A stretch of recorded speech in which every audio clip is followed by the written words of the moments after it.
Shalom. Shalom. Wah, wah, wah, wah, wah, wah.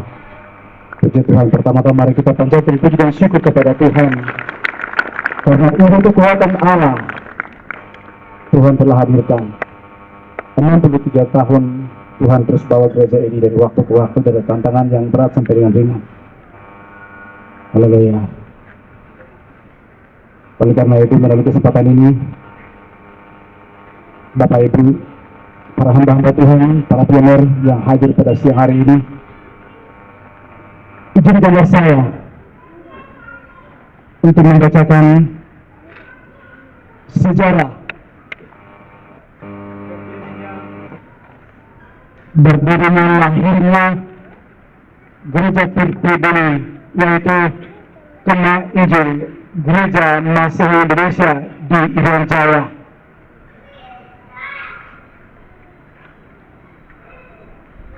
Bulan April 1963. Latar belakang Gereja Kema Injil. Seluruh warga Kema Papua wajib mengakui asal usul Gereja Kema Injil yang telah dibangun di Amerika Serikat oleh pendeta Albert Benjamin Simpson pada tahun 1879, 146 tahun yang lalu, yang telah tersebar ke seluruh dunia oleh kader-kader sekolah teologi yang dibuka oleh Albert Benjamin Simpson di New York, Amerika Serikat, yang diawali dengan amanat Yesus Kristus kepada murid-muridnya. Kamu akan menerima kuasa jika Roh Kudus turun, dan kamu akan menjadi saksiku di Yerusalem dan seluruh Yudea, Samaria, dan sampai ke ujung dunia. Kisah 1:8. Dan pergilah ke seluruh dunia dan jadikanlah seluruh bangsa milikku. Lalu baptislah mereka dalam nama Bapa, Anak, dan Roh Kudus, dan ajarlah mereka melakukan segala sesuatu yang telah kuajarkan kepadamu. Aku senantiasa menyertai kamu sekalian sampai akhir zaman. Haleluya. Untuk mewujudkan amanat Yesus Kristus tersebut di atas, Albert Benjamin Simpson dipilih Allah sebagai penderita Injil sekaligus pendiri Gereja Kema Injil sedunia. Ia menyelesaikan pendidikan pada pelatihan teologi, lalu ia ditabaskan menjadi pendeta di Gereja Presbyterian Amerika Serikat dan sekaligus ditempatkan sebagai gembala sidang di jemaat tersebut. Upaya pemberitaan Injil Kristus bagi pionir melalui Gereja Kema Injil sedunia dalam 3 tahap. Tahap yang pertama, pekabaran Injil di tanah Amerika Serikat pada tahun 1879. Pada awal 1879, Albert Benjamin Simpson dipindahkan ke New York untuk melayani jemaat Presbyterian yang lain. Di situ ia melakukan beberapa pelayanan demi pengembangan misi Allah baik dalam maupun luar negeri. Yang pertama, ia memberitakan Injil Kristus secara bebas kepada masyarakat setempat. Awalnya ia melakukan penginjilan khusus kepada mereka yang berlatar belakang gelandangan, peminta-minta, pemaaf, pemabuk alkohol yang berkeliaran di kota itu, yang sama sekali tidak pernah disentuh oleh pelayanan penginjil Kristus. Karena ia merasa sedih dan tertekan untuk memberitakan Injil kepada mereka secara bebas, dan akhirnya berhasil memenangkan 100 orang. Ketika itu ia mengusulkan kepada badan pengurus jemaat Presbyterian untuk diterima mereka yang baru bertobat itu sebagai anggota jemaat tetap. Namun usulannya ditolak karena orang Kristen baru itu berlatar belakang dari golongan masyarakat yang rendah. Sebab di gereja tersebut itu khusus orang kaya, pengusaha, dan pejabat. Albert Benjamin Simpson kecewa dan akhirnya ia memutuskan untuk mengundurkan diri dari gereja tersebut dengan membawa keluar 100 orang Kristen yang baru bertobat itu bersama dengan keluarganya, dan selanjutnya ia menjadi pemberita Injil yang bebas. Yang kedua, ia membangun kedua gedung sederhana yang disebut kemah dalam jangka waktu 8 tahun setelah keluar dari gereja Presbyterian membangun dua gedung sederhana yang disebut kemah, yang kemudian diberi nama The Gospel Tabernacle yang disebut kemah Injil sebagai rumah ibadah mereka. Ketiga, 10 tahun kemudian 1897 yang membangun satu yayasan The Christian Missionary Alliance yang disebut SEMA. Dan pada tahun yang sama juga ia telah buka sekolah Alkitab di kota New York sampai sekarang masih menyiapkan utusan-utusan Injil untuk melayani di dalam dan luar negeri. Selain dari itu, ia melakukan banyak hal sehubungan dengan peningkatan pengajaran sebelumnya yang dipusatkan di kota New York di Amerika Serikat.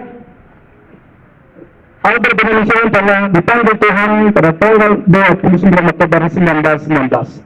Setelah Abel Simpson dipanggil Tuhan, maka selanjutnya kabar yang diserahkan telah meneruskan misi Allah baik dalam negeri maupun luar negeri untuk mewujudkan hal ini. Pada bulan Oktober 1926, para pemimpin semua mengadakan rapat khusus untuk membahas pengembangan pelayanan penginjilan di daerah-daerah baru. Keputusan ini disepakati untuk diprioritaskan penginjilan kepada daerah-daerah baru serta bertahap termasuk di Indonesia sesuai visi dan misi Albert Benjamin Simpson. Pekabaran Injil di Indonesia tahun 1929. Pusat penginjilan dan pendidikan di Makassar. Robert Alexander Jeffrey menjadi koordinator penginjilan di Indonesia pada tanggal 29 Juni 1929. Rombongan pertama utusan SEMA tiba di Surabaya. Setelah itu, R.A. Jeffrey mengadakan kontak dengan orang-orang Tionghoa yang ada di Makassar. Keesokan harinya mereka mendapat kesempatan untuk melayani kebaktian penginjilan karena di Makassar ada gereja Kristen Tionghoa. Ketika itu ada 6 orang mengangkat tangan untuk didoakan sebagai dua pertama pelayanan misi SEMA di Makassar. Pada tahun 1952, pendidikan sekolah Alkitab di Makassar telah dibuka. 1 tahun kemudian, para siswa-siswi sekolah Alkitab Makassar bersama para SEMA mengabarkan Injil secara kelompok mulai dari tahun 1933 sampai dengan 1938. Daerah-daerah sasaran penginjilan mereka adalah Kalimantan, Sulawesi, Lombok, kemudian di NTT dibuka pada tahun 1955.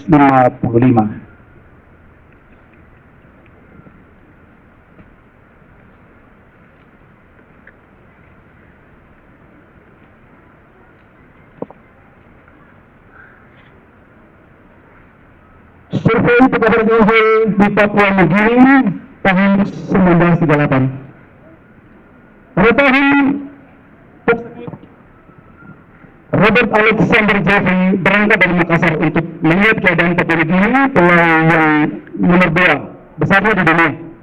Pulau ini juga termasuk di kawasan visi dan misi Albert Benjamin Simpson sejak tahun 1987. Sebelum keluar, Robert Alexander Jeffrey berdoa lebih dahulu agar Tuhan memimpin dan membawa kepada orang yang menolong. Kemudian dia tidak difakfak dan langsung bertemu dengan Dr. Kato Residen Belanda yang baru kembali dari pelayanan selama 3 bulan yang dapat meninjau keadaan pedalaman di Papua Nugini dan memberitahukan beberapa hal mengenai suku-suku yang tinggal di pedalaman ini kepada negara lain. Mereka sekalipun tidak mendapat pendidikan formal, namun memiliki daya pikir yang tidak kalah dengan suku-suku lain. Mereka memakai alat-alat dari batu yang identik dengan manusia Neolitik zaman prasejarah. Mereka disebut manusia zaman batu. Ada unsur-unsur yang menarik dan dalam kebudayaan suku-suku di pedalaman ini, namun sayangnya ada juga yang tidak menguntungkan mereka karena kelompok-kelompok etnis cukup banyak di situ, sering terjadi perang antara suku sehingga banyak orang gugur dalam perang suku tersebut. Selain dari Dr. Kato, ia kemudian lagi kepada J.H. Johnson di Amen yang berkenaan dengan RAJV, dan ia memberikan motivasi kepadanya serta mendukung pemberitaan Injil dari SEMA di Pulau New Guinea untuk mengirimkan kepada orang yang ada di pulau tersebut bagi Tuhan. Dengan adanya dukungan yang kuat ini, RAJV akhirnya ia telah mengambil keputusan untuk mengutus pemberita Injil ke Pulau New Guinea. Perkabaran Injil di Pulau New Guinea lembaga sekarang pada tahun 1939.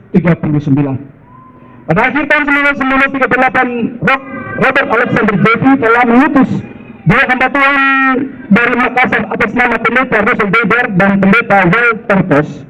Kedua utusan tersebut berangkat dari Makassar menuju ke Pulau New Guinea berdasarkan Matius 4 ayat 14, dan nanti kerajaan Allah akan diberitakan di seluruh dunia menjadi kesaksian bagi semua bangsa. Sesudah itu barulah sudah tiba kesudahannya. Dengan dasar ayat ini, pemberita Injil berharap suku-suku yang ada di Pulau New Guinea yang belum mendengar Injil Allah harus mendengar Injil Kristus sebelum Yesus datang kedua kalinya. Setelah mereka tiba utara bagian selatan dari pantai, pendeta Walter Post kembali ke Makassar karena sepatu jalan kakinya hanya satu pasang saja. Tetapi pendeta Russell Weber tersebut berjalan kaki selama 18 hari berjalannya. Akhirnya oleh pertolongan Tuhan tepat pada tanggal 13 Januari 1939 telah tiba di Wisal Merentani dengan selamat. Dan beberapa waktu kemudian menambah tenaga pelayan utusan SEMA bersama siswa utusan sekolah Alkitab Makassar. Selanjutnya mereka telah mengembangkan pengajian di pedalaman. Pertama, seperti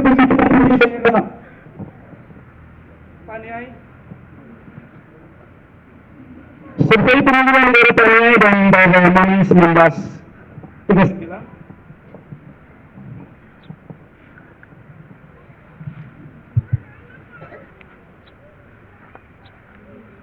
Pengajian ini telah dimulai pada tanggal 12 Agustus 1939 oleh utusan SEMA. Selama ini mereka membuka 8 pos penginjilan di Paniai sebelum pecah perang dunia kedua.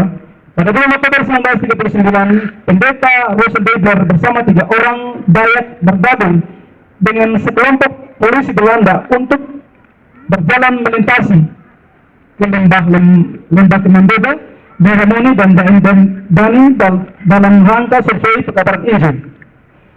Dan selanjutnya sudah berhenti pelayanan penginjilan karena pada tahun 1944 telah pecah perang dunia kedua dan pemerintah Jerman menduduki Belanda sehingga daerah jajahan Belanda tidak menentu. Karena kondisi ini, perkabaran Injil dari utusan SEMA berhenti sampai tahun 1946. Kedua isolasi perkabaran Injil telah dibuka kembali. Pada tanggal 10 November 1946, isolasi penginjilan telah dibuka kembali dengan kebaktian kebenaran rohani pertama dilaksanakan oleh pendeta Michelson berkhotbah dan guru Injil, tapi Pelehi menerjemahkan dengan bahasa daerah.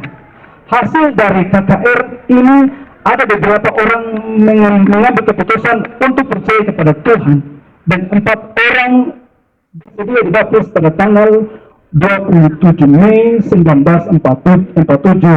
Simon Benai dibaptis dan 4 hari kemudian Ketepa Gobai, kepala suku besar, telah dibaptis, dan tanggal 15 Juli Ibu Begama dan istri Simon Benai dan Ibu Tadi Gobai telah dibaptis pada tahun yang sama.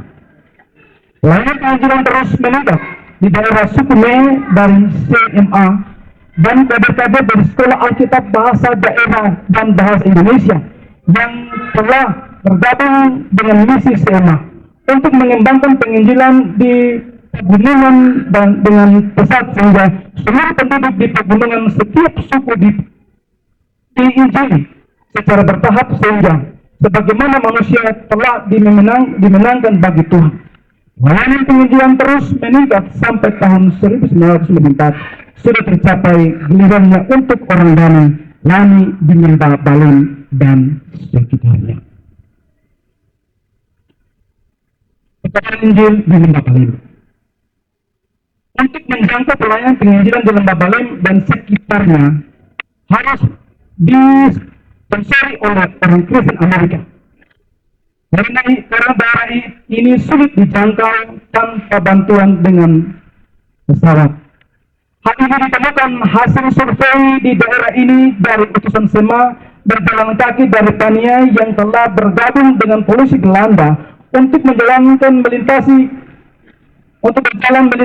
ke Lembah Balim, dan mereka setelah sampai di Habena dan melihat keadaan di Lembah Balim lalu kembali sekitar tahun 1952.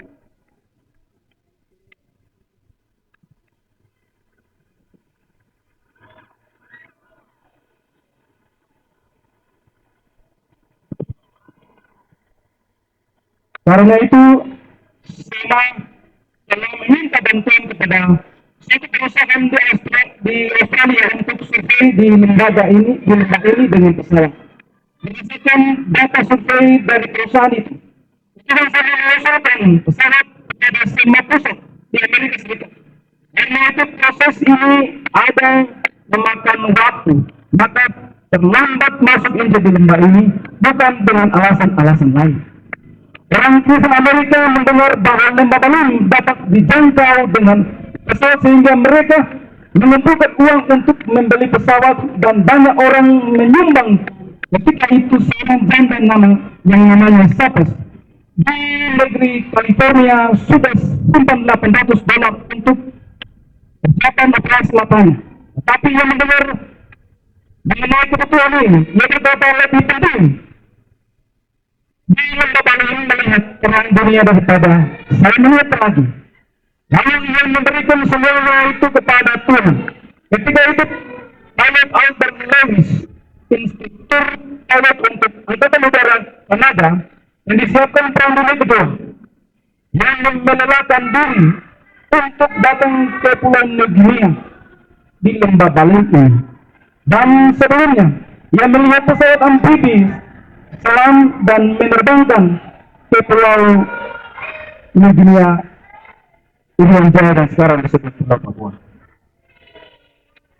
Dan demikian tepat pada tanggal 20 April 1944 Injil Allah telah mendarat di Minimo dari utusan SEMA, yaitu Kopilot Pendeta Michelson, Pendeta L. Farnston, dan satu keluarga penginjil suku Me Elisa Gobai, istrinya Ruth Gobai, dan anaknya Dorcas Gobai bersama pilot Albert Lewis mendarat dengan pesawat Gospel Messenger di permukaan air Kali Balim di Minimo dengan selamat oleh perlindungan Tuhan. Keesokan harinya tanggal 21 April 1994, Pendeta Myron Bromley, Andreas Rumbekwan, Kapitulo Gobai tiba di Minimo dengan selamat. Beberapa hari kemudian 7 pemuda sukarelawan dari jemaat Kini Ugamani Paniai tiba di Lembah Balim di Minimo dalam keadaan aman. Ketika itu posisi rombongan perintis pemberita Injil ini dengan berani pertarungan nyawa untuk memasuki Lembah Balim ini demi keselamatan seluruh penduduk yang berdomisili di Lembah Balim serta di seluruh pegunungan ini. Sebab kondisi alam pada saat itu tidak seperti dewasa ini. Karena saat ini menjadi Kabupaten Sriwijaya dan Provinsi Papua Pegunungan yang kota ramai dan sebuah bandara yang modern. Tetapi ketika pesawat penginjilan mendarat di atas Kali Balim di Minimo adalah tempat yang tidak layak untuk pandangan manusia. Tetapi Tuhan telah membuat suatu mujizat besar, yaitu Kali Balim di Minimo dibuat menjadi lapangan terbang menurut pandangan pilot Albert Lewis untuk mendarat pesawatnya, sehingga semua penumpang tiba di tempat tujuan dengan selamat. Setelah itu mereka berada di Minimo 7 bulan Selama ini mereka melakukan survei ke Pugima 2 kali. Setelah 7 bulan di minimum mereka pindah ke Toba dan tinggal di sana selama 3 bulan. Setelah menjelang satu tahun, tepat pada tanggal 4 April 1995, pilot Albert Lewis menuju ke Lembah Baliem. Namun pesawat tidak sampai karena tertabrak di gunung dan mayatnya diambil 7 minggu kemudian.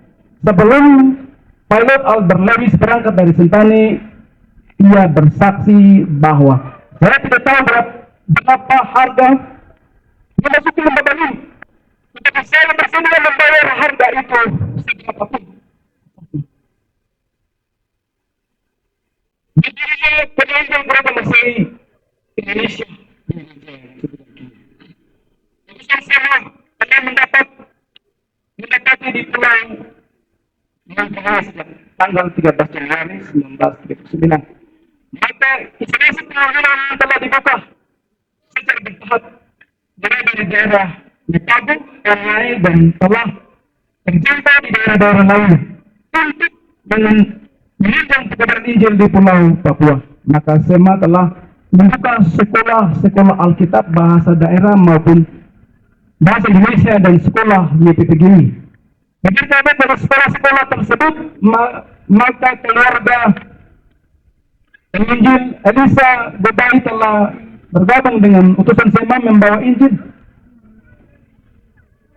Lembah Baliem pada tahun 1924. Beberapa tahun kemudian kader-kader dari sekolah Alkitab dan YPPGI telah bergabung dengan utusan SEMA untuk berkarya di bidang penginjilan dan di bidang pendidikan di seluruh pelosok tanah Papua dan Papua Barat di bawah asuhan SEMA selama 23 tahun.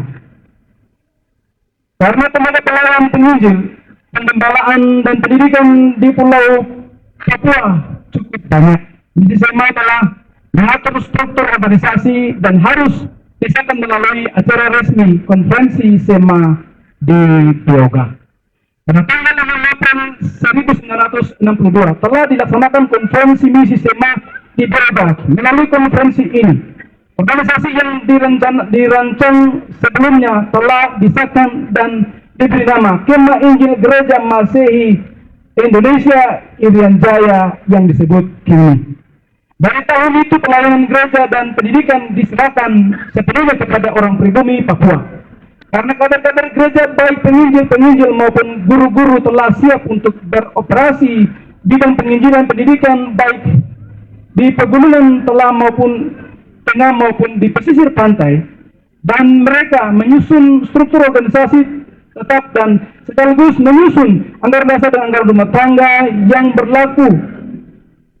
Gereja Kemah Injil se-Indonesia Sabang sampai Merauke, dan ketua sinode pertama KIMI dipilih Pendeta CHD Paksoal yang menjabat 2 periode 1962 hingga 1975. Kemudian tahun 1975 diganti Pendeta Sumilat 1 periode tahun 1975 hingga 1977. Setelah itu diganti dengan Pendeta Yosef Bebai tahun 1976. Pada periode ini tahun 1984, nama Kemah Injil Gereja Masehi Indonesia Irian Jaya kini diganti dengan Gereja Kemah Injil Indonesia yang disingkat dengan GKII Sabang sampai Merauke sampai tahun 2006. Selama 22 tahun penyebutan nama Gereja Kemah Injil Indonesia dengan adanya pemekaran Otsus Papua pada tahun 2001 sampai 2022 di tanah Papua,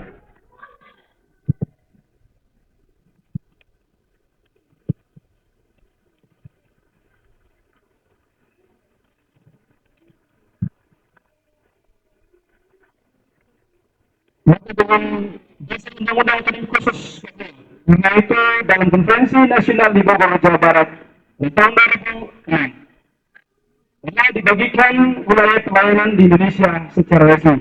Dari situ sampai Ambon, wilayah pelayanan DKI, dan Solo sampai Merauke, wilayah pelayanan Gereja KIMI di tanah Papua. Nilai pembagian pelayanan secara resmi dan disahkan melalui Konferensi Nasional se-Indonesia di Bogor, Jawa Barat, sekaligus penyebutan wilayah diganti sinode, daerah diganti klasis. Karena itu, melalui konferensi pertama kini di tanah Papua di Nabire, sekaligus perpisahan antara GKI dan KIMI di tanah Papua. Dalam rangka pengembangan pelayanan Gereja Kemah Injil KIMI di tanah Papua, maka ada pemekaran koordinator-koordinator dan klasis-klasis tanah Papua. Karena terbukti bahwa tanah Papua telah basis dengan Injil kekuatan Allah. Sebagai buktinya, di Pulau Papua dimekarkan 94 klasis definitif dalam wilayah pelayanan 13 koordinator Sorong sampai Merauke di bawah pimpinan satu sinode. Yang di dalamnya telah diperlengkapi dengan departemen-departemen tingkat sinode, biro-biro dan komisi-komisi di tingkat klasis dan jemaat. Hal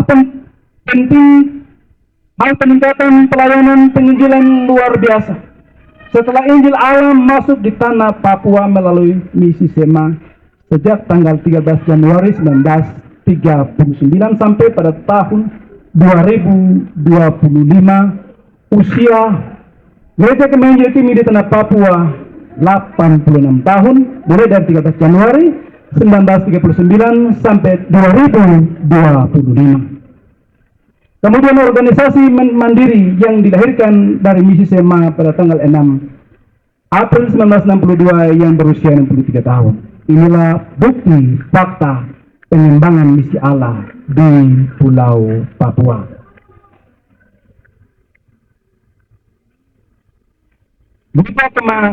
Gereja KIMI terus berdiri, bertumbuh, berkarya, dan berubah sampai Yesus datang. Syukur bagi Tuhan. Wah, puji Tuhan, demikian dapat pembacaan sejarah.